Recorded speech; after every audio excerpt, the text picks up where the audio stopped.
किसान यूनियन ने तहसील सदर में प्रदर्शन कर उप जिलाधिकारी मोनिका सिंह को सौंपा ज्ञापन। शनिवार रामपुर में पूर्व निर्धारित कार्यक्रम के अंतर्गत किसान यूनियन के पदाधिकारी व कार्यकर्ता राष्ट्रीय महासचिव उस्मान अली पाशा के नेतृत्व में तहसील सदर परिसर में एकत्रित हुए और जोरदार प्रदर्शन करने के बाद 5 सूत्रीय ज्ञापन उप जिलाधिकारी मोनिका सिंह को सौंपा। इस अवसर पर राष्ट्रीय महासचिव उस्मान अली पाशा ने कहा कि पूरे जिले में कोई भी खाद विक्रेता सरकार द्वारा निर्धारित मूल्य पर यूरिया खाद की बिक्री नहीं कर रहा है, बल्कि प्रति बोरा 50 से 100 रुपए अधिक वसूल रहा है। इतना ही नहीं, दुकानदार किसानों को जबरदस्ती यूरिया के साथ कोई ना कोई घटिया दर्जे का जिंक, जाइम या कोई अन्य कीटनाशक दे रहे हैं, जिसको तुरंत रुकवाया जाए। उन्होंने आगे कहा कि काशीराम कॉलोनी पहाड़ी गेट में नगर पालिका द्वारा सफाई कार्य नहीं कराया जा रहा, जिससे गंदगी के अंबार लग चुके हैं। पार्कों में गंदा पानी जमा हो रहा। उन्होंने चेतावनी दी, यदि 3 दिन के अंदर अंदर सभी समस्याओं का समाधान नहीं हुआ तो हम चुप नहीं बैठेंगे और संबंधित विभागों के पुतले पूरे जिले में फूकेंगे। ज्ञापन देने वालों में जिला उपाध्यक्ष दिनेश कुमार, सागर मोहम्मद रफ़ी, रागिब खान सहित आदि लोग मौजूद रहे। जी, मेरा नाम उस्मान अली पाशा है। मैं राष्ट्रीय महासचिव हूँ किसान यूनियन का। आज हमारा प्रस्तावित कार्यक्रम था तहसील दिवस में।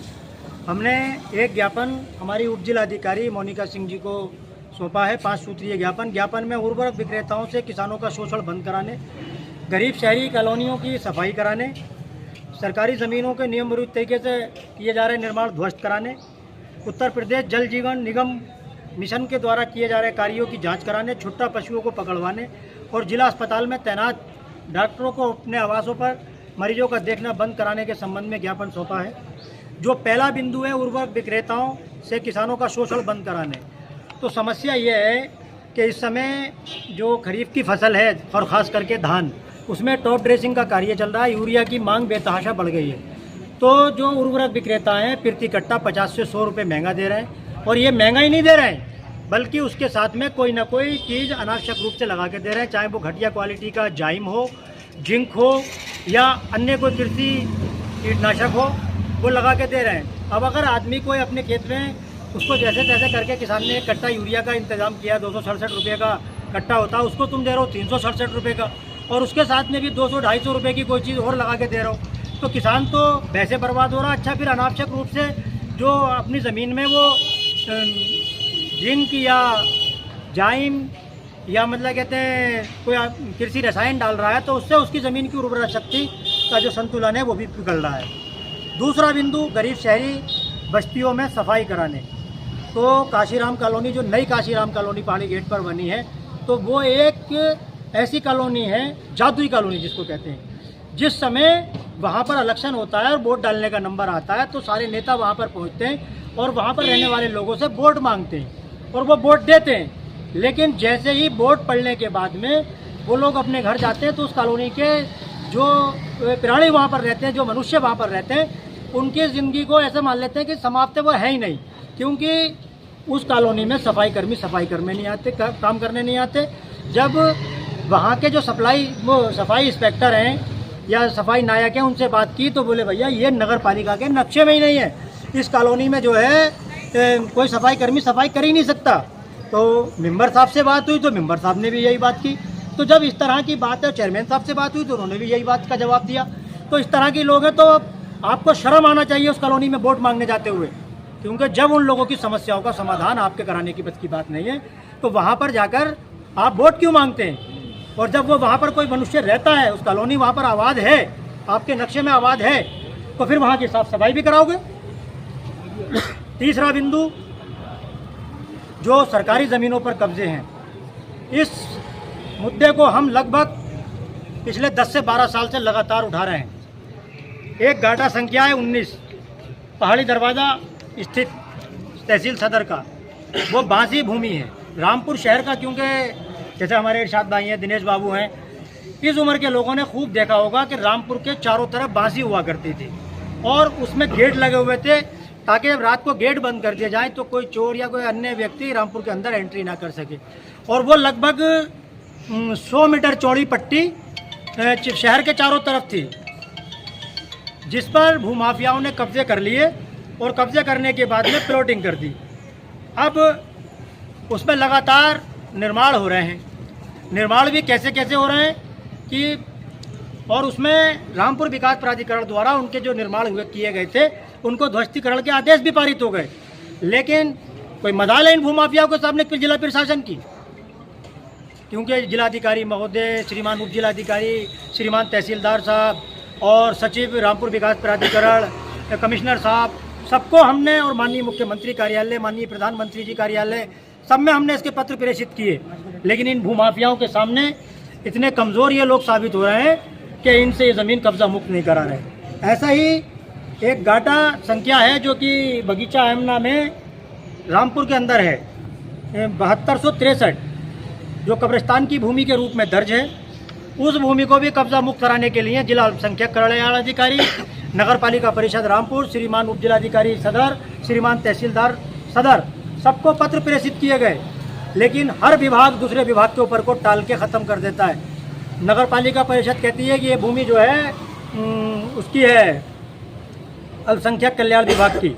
अल्पसंख्यक कल्याण विभाग कहता है कि हमने इसका पत्र लिखकर भेज दिया श्रीमान उप जिलाधिकारी महोदय को, वहाँ से पैमाइश होगी तब इसकी जांच होगी। और श्रीमान उप जिलाधिकारी महोदय, तहसीलदार महोदय के कार्यालय से रिपोर्ट लगकर चली जाती है कि ये ज़मीन जो है नगर पालिका के क्षेत्र में आती है, तो नगर पालिका जो है इसका जो भी नक्शे में है नगर पालिका के में है। तो ये खेल किया जा रहा है। चौथा बिंदु, जल जीवन मिशन के अंतर्गत जो सड़कें तोड़ी जा रही हैं, किसी भी गांव में बिल्कुल सड़कें सही नहीं है, पूरे रास्तों का कीचड़ में तब्दील कर दिया। बरसात का समय है, बहुत बुरे हालात हैं। ग्राम सैनी नानकार, जिसमें फारूक प्रधान जी के घर से और बड़े कब्रिस्तान तक को जो रोड गया है वो इतनी बुरी तरह से दलदल में मतलब तब्दील हो गया था। और जब उसके बारे में ज़्यादा हमने हाय हल्ला किया तो प्रधान जी और सचिव ने और जल जीवन मिशन के जो कर्मचारी हैं उनकी मिलीभगत करके उनसे पैसे वैसे लेके ग्राम पंचायत के पैसे से उसको संभलवा दिया। जबकि उस सड़क को संभलवाने का जिम्मा जो जल जीवन मिशन के अंतर्गत काम कर रही है कंपनी, उसका था। उसके स्थान पर काम किससे कराया? काम कराया नगर पालिका, वो ग्राम प्रधान ने। तो ये हर गाँवों में ऐसा किया जा रहा है। वहाँ के जो ग्राम प्रधान हैं, इन टंकी के लेबर का काम करने वालों से अगर मान लीजिएगा वहाँ पे 10 लाख का खर्चा आ रहा है तो उससे 3 लाख 4 लाख रुपए लेके और अपनी निधि से उसको वो कर रहे हैं। तो हमने इस बारे में अवगत कराया है। जो उप जिलाधिकारी महोदय कह रही हैं, हाँ इस दिशा में भी जांच होना चाहिए, बहुत शिकायतें आपकी लगातार आ रही हैं, तो ये जांच होगी। और चौथा, पांचवा और सबसे महत्वपूर्ण बिंदु जो है वो ये है कि जिला अस्पताल में तैनात डॉक्टर जो हैं अपने आवासों पर मरीजों को देखते हैं। और सबकी छोड़िए, जो जिला अस्पताल के मुखिया हैं डॉक्टर HK मित्रा, जो वहाँ के मुख्य चिकित्सा अधीक्षक हैं, आप शाम को जाइए 4 बजे 5 बजे उनके आवास पे कम से कम। चंदौली की विकासखंड में महिला कल्याण विभाग द्वारा संचालित योजनाओं से संबंधित कार्यक्रम। खबर यूपी के जनपद चंदौली अंतर्गत जनपद के विभिन्न विकासखंड में महिला कल्याण विभाग द्वारा संचालित योजनाओं से संबंधित जानकारी देने हेतु कार्यालय से संबंधित कर्मचारियों के माध्यम से कार्यक्रम के आयोजन द्वारा जनता के बीच जाकर के उन्हें जागरूक करना और विभिन्न योजनाओं से संबंधित हेल्पलाइन के बारे में विस्तृत जानकारी देकर उन्हें जागरूक किया जा रहा है। इस कार्यक्रम से संबंधित योजनाओं को कर्मचारियों द्वारा उत्तर प्रदेश सरकार की महत्वाकांक्षी योजनाओं को जन जन तक पहुंचाया जाए, इसके लिए जनपद के विभिन्न विकासखंड से संबंधित स्थान, ग्राम पंचायत, कस्बा में जाकर कार्यक्रम के माध्यम से जानकारियां दी जा रही है। इस कार्यक्रम के अंतर्गत दहेज उन्मूलन, कन्या सुमंगला योजना, बाल संरक्षण, महिला अपराध एवं अन्य योजनाओं के बारे में जानकारियां दी गई।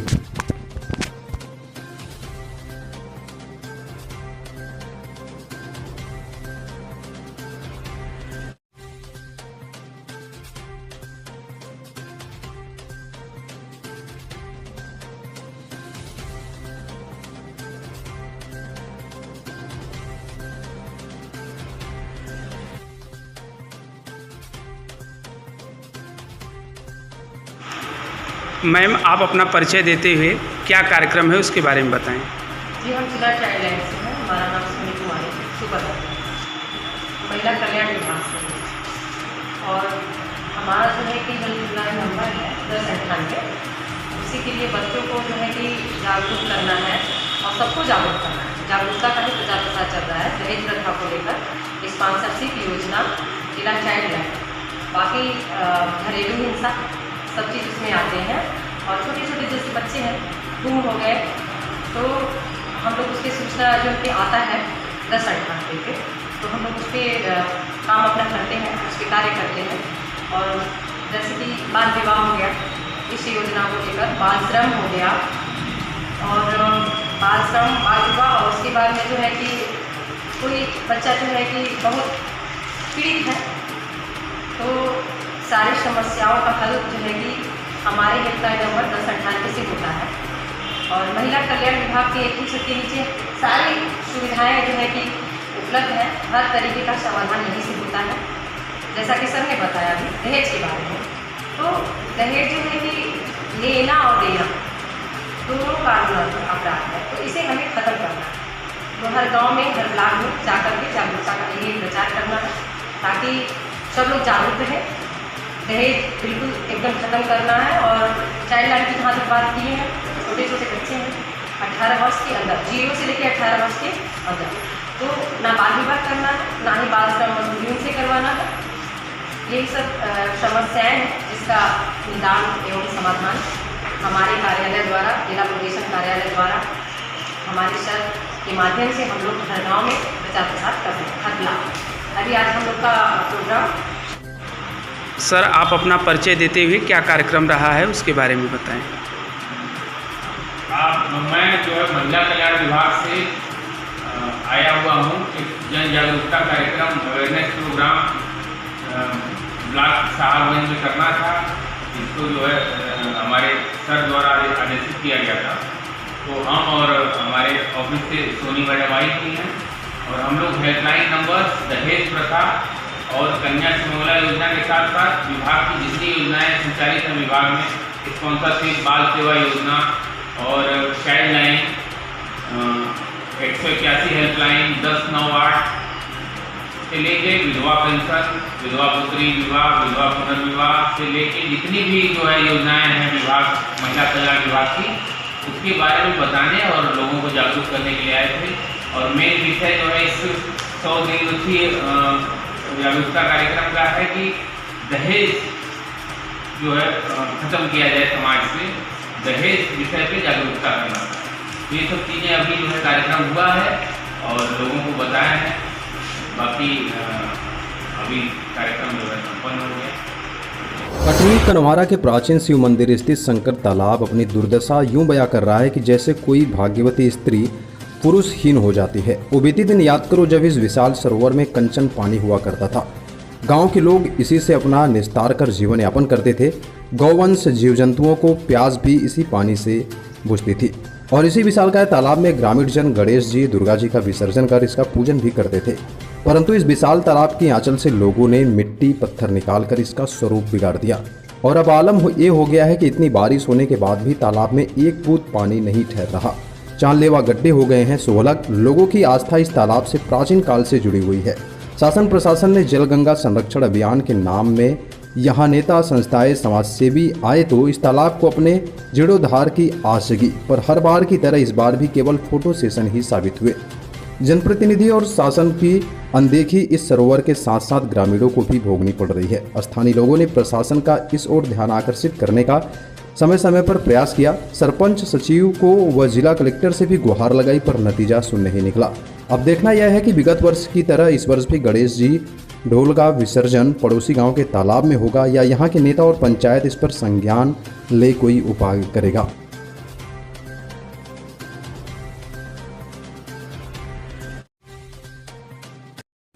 मैं कन्हवारा निवासी केशव प्रसाद कुशवाहा हूँ और मैं ये कहना चाहता हूँ कि जो भोलेनाथ का तालाब है वो पंचायत सरकार के द्वारा ऐसा खुनाई करवाए कि खंडाल कर दिए, जबकि आज से 2-4 साल पहले ऐसा पानी रहता था कि भरा रहता था, भोलेनाथ की हवा तक आता रहा, लेकिन ऐसा तालाब बना दिए खंडाल हो गया।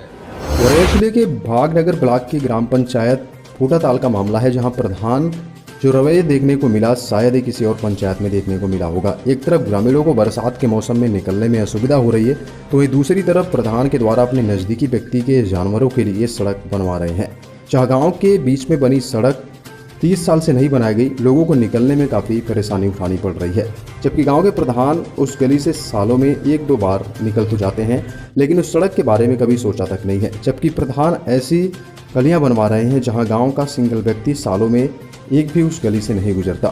प्रधान ने अपने नज़दीकी लोगों के लिए तथा उनके जानवरों के लिए बनवाई है। देखा जाए जहां तक यह सड़क बनी है वहां ना तो कोई घर है ना ही कोई इंसान रहता है। सुनसान जगह में बनी सड़क यह साबित कर रही है कि प्रधान अपनी पंचायत का विकास किस तरीके से करवा रहे हैं, जबकि ग्रामीणों में काफी आक्रोश देखने को मिल रहा। प्रधान अपने मनचाहे काम को करवा रहे हैं। कहीं ना कहीं अधिकारियों की इसमें लापरवाही भी देखने को मिलती है, जबकि ब्लॉक के अधिकारी कभी मौका मुआयना तक नहीं करते। उनकी जानकारी में सड़क बन रही है या नहीं बन रही, अब देखा जाएगा कि ब्लॉक के अधिकारी उस सड़क का पैसा कैसे पास करवाते हैं और कैसे नहीं। जबकि गांव के लोगों को निकलने के लिए पक्की सड़क नहीं है, निकलने में काफ़ी परेशानी उठानी पड़ रही है। बरसात के मौसम में छोटे छोटे बच्चे विद्यालय जाते हैं जिनको भरे पानी से गुजरना पड़ता है, जबकि प्रधान इसको अनसुना कर रहे हैं।